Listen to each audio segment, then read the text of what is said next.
I don't know about you guys, but when I go to a football game, there's one thing I always bring with me: a gas can.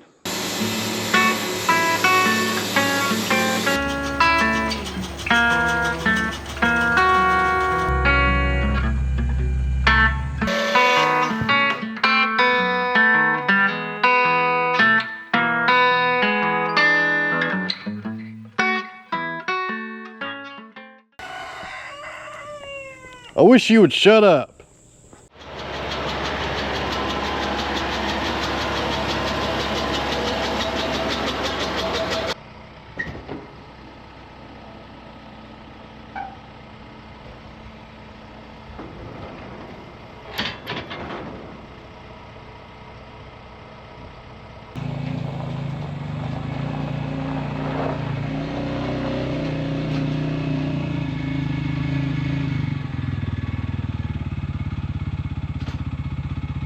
So welcome back to the Sawmill, friends. Let's check out the new side-by-side. You guys hang in there. All right, guys, what we're looking at here is the 450 Pro Max. This is made by Bighorn. This was delivered about a week ago. You guys may have seen it in previous videos on top of my trailer. This right here, guys, is going to solve a lot of problems here at the farm. Let me explain. So the first problem is transportation with tools. Now, I do have another side-by-side. It's a tracker. I bought it at Bass Pro a few years ago, and we're going to be keeping that one because we actually need two here at the farm. One of them to work out of, and the other one for my wife to use to run down to the mother-in-law to check on her and to take Bruno down to the clock museum, or the log cabin, we like to call it.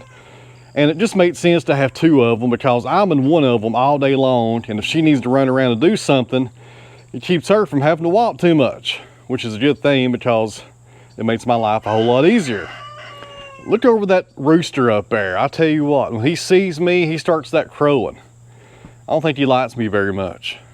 So like I said, the first problem is transportation. We got that solved now. The second problem is tool storage, and that's why I went with this model. Check out all the tool storage on this side-by-side. Every side-by-side company out there should take note on what Bighorn is doing right here.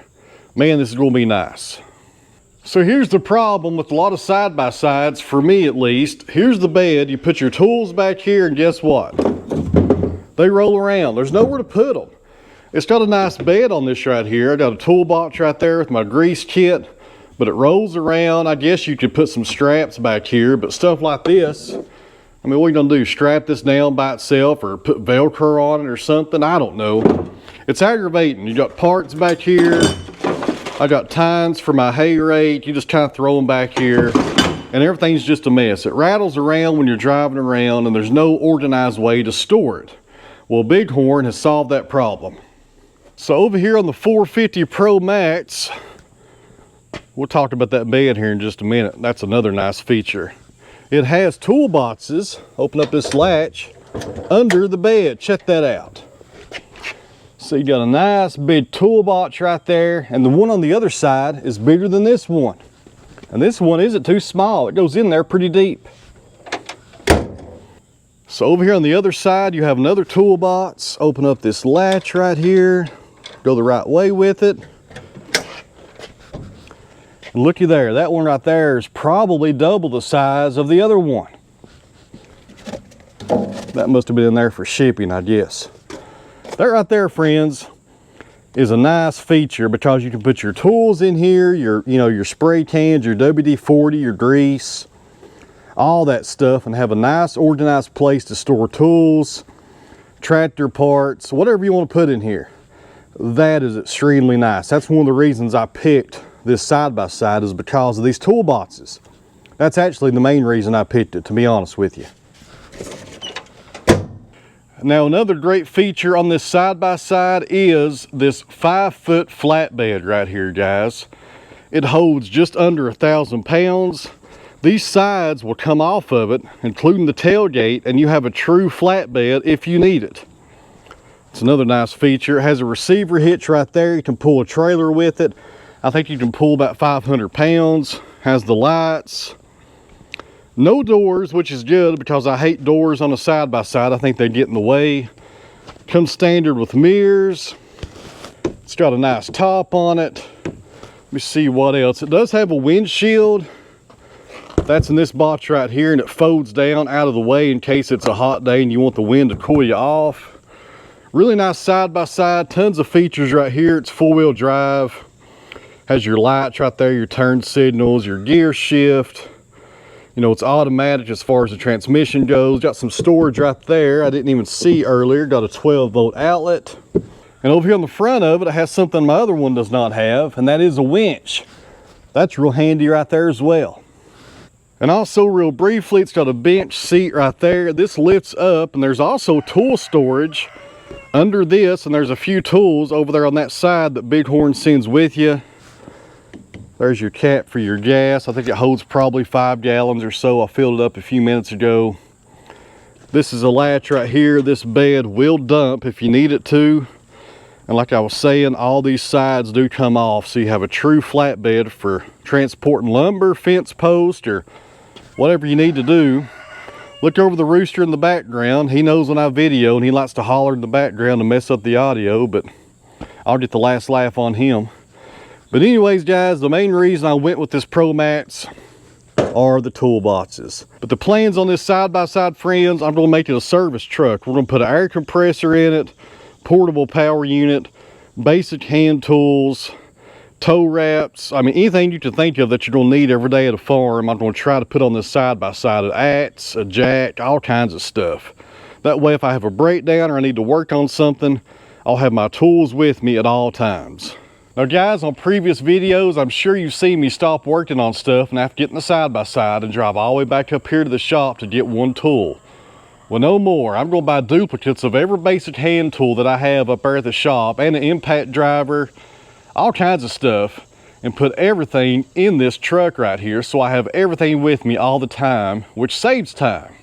Take steps to save steps. My good buddy Robert says that all the time. There's a lot of sense to that. If you think about doing something, take extra steps now to save extra steps later on. That Robert, he's a pretty sharp guy. He's good on a sawmill too. His name's Hobby Hardwoods, Alabama. You've probably heard about him. Now, the first time I saw this truck was on my buddy Tony Tractor Adventures YouTube channel, and he does a really great in-depth review over all the specifics of this unit, and I'll put a link in the video description. You can go check him out. And my buddy Joe the Farmer, he's out in Middle Tennessee as well. He also runs a bunch of Bighorns, and he's had good luck out of them. So hopefully this right here will be a great unit for the farm, and we'll get years of service out of it.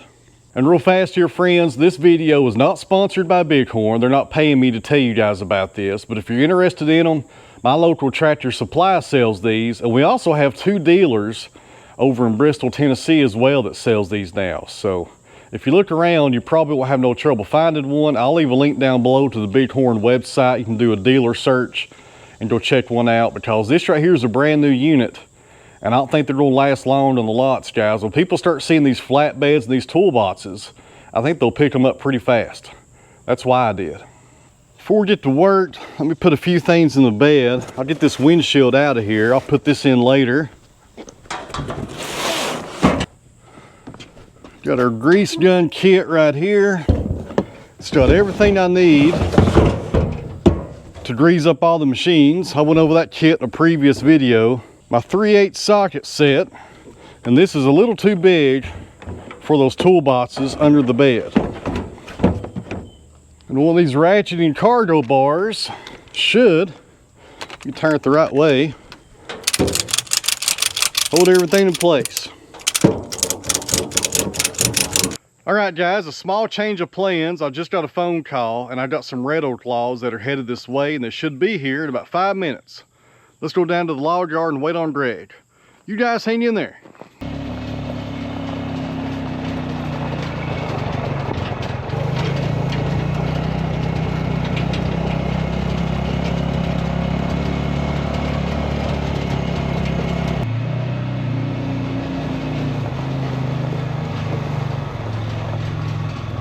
And another reason I didn't touch on, I really wanted this truck for the tool storage, is so when I come down here to the sawmill to saw some logs, which is pretty much every day, I can have all my sawmill tools in this truck, in the toolboxes, and some extra blades, and it's secure. So when I get done for the day, I drive home, no tools are left out down here. It keeps people around here honest, I guess.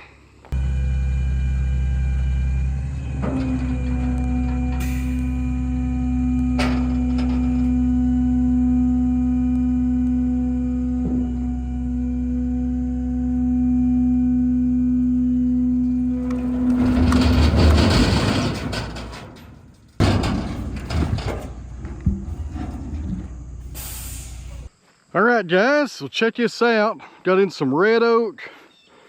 Got 3 8-footers. Got some firewood in there as well. He said that other oak tree was dead standing. You can see the spalting right there. We'll get some good firewood out of that though. I think there's about 3 of those. If I wouldn't have took these, they'd have probably went to the landfill, so good thing we grabbed them. And he said they fell pretty hard. So check out that check right there. And this is not the best saw log. The pith is way over here, not nowhere near the middle. Got some knots and stuff going on. This is a yard tree, so it's low grade. But we'll get something out of it. I'll take it every day of the week. Not too bad. It was one tree. That was the butt cut, second cut, and third cut, if I remember right. Now the butt cut is always going to be your best log, especially with a yard tree. Usually on yard trees, when they get about 8 or 10 foot tall, that's when the branches really take over. But man, check this out down here. The pith is way down there on the side. So the pith should be right there or pretty close to it. And it's way over here. Man, this must have grew on the side of a hill or something. You see that when trees grow on the side of a hill or in terrible conditions, you'll have the pith way off centered like that sometimes. I'm not sure how we're going to saw this up. This right here, if it went to a major log yard, they may saw a few boards off of it, but they'd probably do a cross tie on it, or maybe some pallet wood, something like that. Really low grade, but there's going to be some nice boards hiding in here I think we can get once we get on the sawmill. Good stuff right there. I'll take it every day of the week. Love sawing red oak. Now before we fire up the LT70, you guys bear with me for just a minute. This is going to be a sawmill video, trust me. But I need to take care of one thing, and that is, actually 2 things. There's always 2 things it seems like. I need to move about 6 bales over from the hay field down here to the barn, and the second thing is I need to make 1 more bale. I've got 3 more windrows to pick up, and we should get 1 more bale out of the second cutting. Then we'll be done. Once that's over with, we're going to run the mill. You guys hang in there. This shouldn't take but just a few minutes.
Guys, I'm not sure how long this pine is. Let's check it real fast.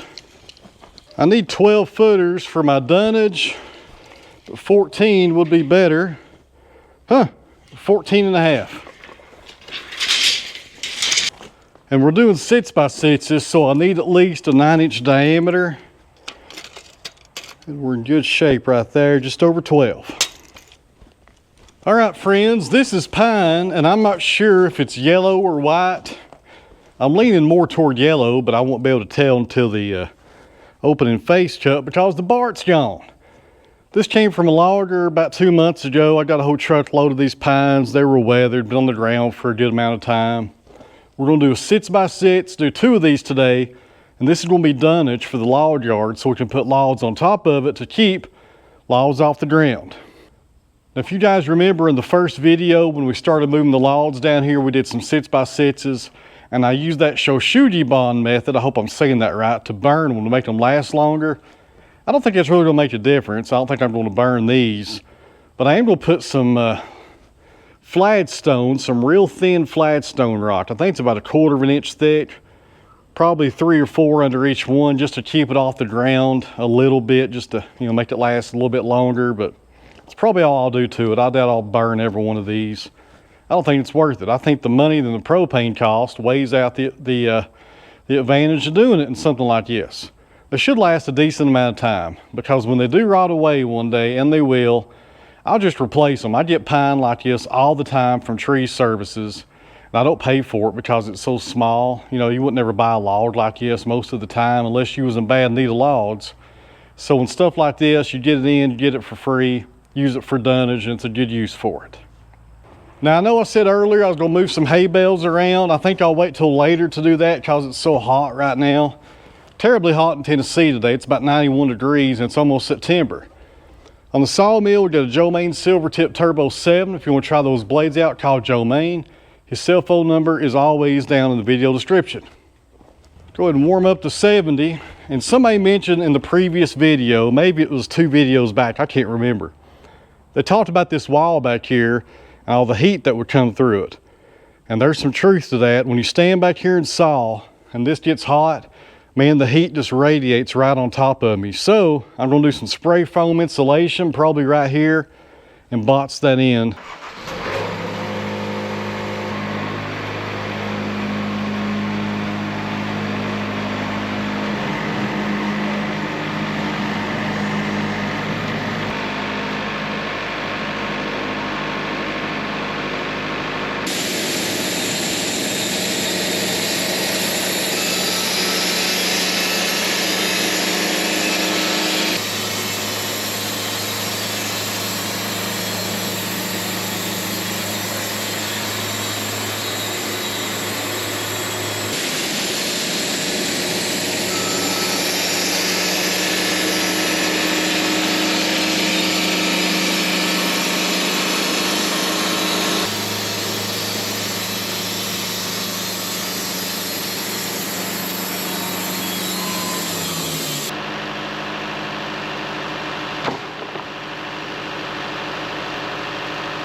All right, friends, got 2 6x6s. This one was a little too long. I want them to match. The first one was, just over 14.5, so we cut about 24 inches off this one. I got some bonus dunnage out of this. I got some decent little 2x6s right here. I cut those up because they had a terrible bow in them because there was a lot of stress in that second log. But we will set these aside for a rainy day. We'll definitely get something out of it. So right now, I need to hit the pause button because I got something I about forgot about. So right now it is 3:30 and Bruno has a really big event at his school in about 2 hours. He's a 7th grader and tonight's homecoming. And I think I'm telling you guys right. I think he's up for Homecoming King of 7th grade. I think that's the title he's up for tonight. There's 3 other people that's up for that, but hopefully he wins. So I gotta go to the house, get cleaned up, and go see how he does tonight. Hopefully he wins. You never know, but just to be nominated for this is a pretty big deal for him. So that's a win right there in itself. So I'm gonna go to the house, get cleaned up, change clothes, head over to his school, see if he wins, and I'll take you guys with me. I'll try to take my cell phone with me so I can get some footage of it. But as soon as we get back, we're gonna move these timbers over here to the log yard, put some logs on them, and go over here and get this hay. So here in a few minutes, I'll be wearing something different, but it's still the same day, guys. I'll see you here in just a minute. Next up, we have Tegan English. Tegan is a member of the Sullivan Heights Middle School dance team. She's actively involved in her church youth group. She takes ballet, point, and dance classes. And in her free time, she enjoys riding horses. Tegan is escorted by Bruno Elliott. Bruno loves math and he loves to swim. He also collects clocks and hopes to own his own clock museum one day.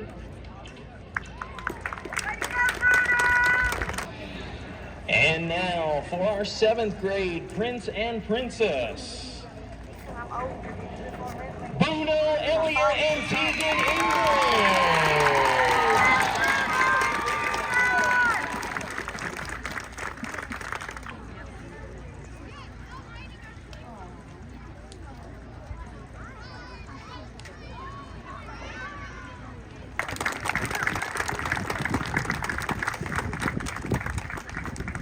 All right, friends, we're back at the farm. It's been about 2 hours after that event ended. We took Bruno out for dinner. So we're back here to finish up our work. And as you guys just saw, Bruno won. He was a 7th grade prince. I thought it was a homecoming. He was up for the homecoming king. It was actually the homecoming prince since he's a 7th grader. So next year, if he wins, he'll be the homecoming king. But still a pretty big deal. We weren't sure if he was going to win or not. I was kind of nervous for him out there, but he pulled it out and he won. And the way they decided the winner was all the students and the teachers voted, and that's how, they got the winners. So good job, Bruno. I'm a proud dad today, and I'm pretty happy that he won. I wasn't sure what was going to happen right there, but anyways, good job, Bruno. So one thing here, friends, before we get started back, I need to move some logs around, take these 6x6s over here and line them up and go grab some hay. But before we do that, let me share a little screenshot with you guys. Y'all see that? That's a woman carrying a gas can. So this is Northeast Tennessee, and nothing surprises me around here. So we was at that event. I was sitting in the bleachers. My wife was on the other side trying to get a different angle, and I was videoing Bruno, getting his name announced, trying to win the homecoming prince. And while I was trying to film it, that woman walks right in front of me, stops twice to look around, and she's carrying a 5-gallon gas can. What in the world is going on right there? That was one of the weirdest things I've ever seen. I mean, when I think about going to a middle school football game, because it was a football game after the event was over, there's 2 things I think about, I guess. Hot dogs and gas cans. I take a gas can every time I go to a football game. What in the world is she doing with that gas can? That was kind of odd. Y'all see this photo shot? There he is again. I don't know what was going on there. That was different. And after the event was over, and we was walking out, she was standing by the concession stand ordering something to eat with that gas can in her hand. And it was full. I could see it sloshing around. I don't know what was going on there. That was kind of weird. So anyways, guys, let's get back to work because we got about an hour and it will be dark and I need to get some stuff done.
All right, friends, I guess I'm done for the day. It's about 9 o'clock, getting pretty dark out there. I can't see good at night. I'll be 45 in a few months, actually December the 5th, if you guys want to write that down and send me something for my birthday. I'm just kidding you. I'm just kidding you. Easy there, I'm just kidding. But I'll be 45 this year, and it seems like the older I get, the harder it is for me to see at night. I can't see nothing at night. I can't see anything. I'm just completely blind, it seems like. I hauled in 2 hay bales, and I couldn't see at that point. Just couldn't see nothing. I don't know what it is. I went to the eye doctor about a year ago and got some night vision glasses. That's what they called them, night vision glasses. Didn't help one bit. Not one bit. I don't know what it is. You guys out there have trouble seeing at night? If so, what did you do? But it's probably just a part of getting old, like hurting all the time. I'd say that's probably it. So anyways, guys, I'm going to quit rambling on and go in the house and relax for a while. Thanks for watching. I really appreciate it. Be sure you hit that like button. And I'm not sure when you guys will see this video, but college football starts this weekend. My Tennessee Vols are playing Chattanooga. And I would go to the game, but I can't find myself a 5-gallon gas can to save my life. Because you can't go to a football game without a 5-gallon gas can. Right? Right. We'll see you guys on the next one. Thanks for watching. I really appreciate it.